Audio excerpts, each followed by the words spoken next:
Hi, I'm Gemma from Bluestone. This is our third video in our series about the process of selling a property. In this video, we break down the process and tips for getting a sale agreed. So you've decided that you're selling and you've instructed an estate agent to sell your property. The next stage is to find a buyer and get a sale agreed. Here are our top tips for each stage of the process. 1. It all starts with the photos. A buyer will decide whether they want to view your property or not from the photos on Rightmove and Zoopla. Your estate agent should take high quality photos. If you're not happy with them, don't be afraid to tell your agent.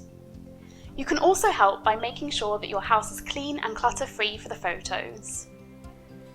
2. Get your property seen. Good photos are no good if no one sees them. You need to get your property seen by as many potential buyers as possible. The obvious place for buyers to look for properties are Rightmove, Zoopla and on the market. But if you want to really maximise exposure to your property, you also want it on social media and in emails to potential buyers on an estate agent's database.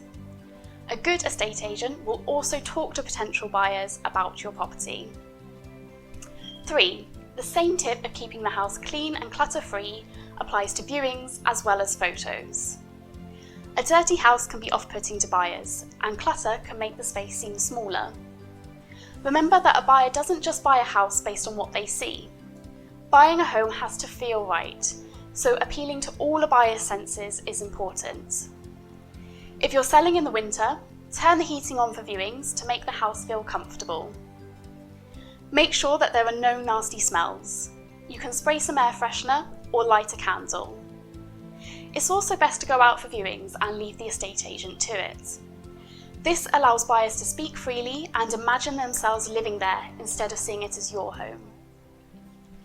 4. Consider feedback. If your property sells within the first 2 weeks of it going on the market, then that's great and you can ignore this tip. Otherwise, after the first couple of weeks, you want to start thinking about what you might need to do differently. Perhaps the price needs to be reduced if you're not getting any interest or viewings. Or, if there have been viewings, what feedback have you received? 5. Getting offers is the exciting bit, but can also be a bit scary. It's a big decision and is often the stage where it starts to feel real. Once you accept an offer, the sale is actually started. If you're buying too, now you can seriously start looking and making offers for your next home. If you have any questions or want to know any more of our top tips, head to our website or give us a call.